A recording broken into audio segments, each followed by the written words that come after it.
आगे पार्ट 3 भी लाना चाहिए, ऐसी कुछ चल रहा है दिमाग में? लोगों का प्यार अगर ऐसे ही मिलता रहा तो हम 5 तक 6 तक 7 तक जाएंगे, क्योंकि हमारे पास स्कोप है। ऐसा नहीं है कि उसके आगे कहानी नहीं है।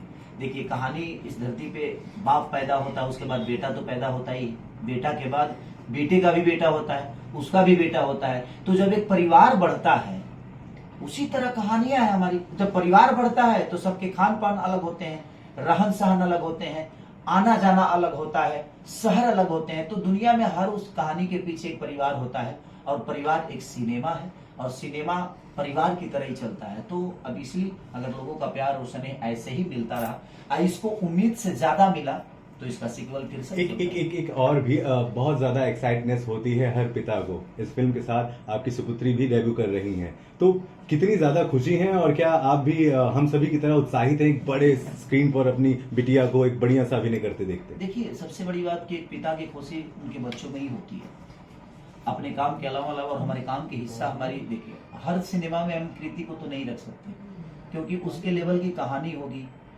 तभी हम उसको प्रेजेंट कर सकते हैं। और हम लोग हर जगह देखे, लेकिन सर का था कि नहीं, कृति करेगी तो अच्छा करेगी। और मुझे लगता है कि उसने मुझसे भी बेहतर एक्टिंग किया। जो क्लाइमेक्स में उसने किया है, मैं खुद ही जब मैं डबिंग कर रहा था तो उसको देखकर मैं 4 घंटे डिस्टर्ब रहा, 4 घंटे तक डबिंग नहीं कर पाया। इतनी अच्छी परफॉर्म, इतनी प्यारी परफॉर्म उसने किया है, क्योंकि वहाँ पे मैं एक ऑडियंस के तौर पे और एक पिता के तौर पे जब देखा तो मुझे लगा जी यार, ये मेरा खून है, और इतना मुझसे भी अच्छा एक्टिंग किया इसने। तो मैं एक पिता के लिए उससे बड़ी खुशी नहीं हो सकती, उसका औलाद उससे बेहतर करे। हम सब पिता, आप भी किसी दिन आप पिता होंगे या पिता बनेंगे, तो हमारी खुशी और हमारी ऊर्जा हमारे पुत्री और बच्चे ही होते हैं।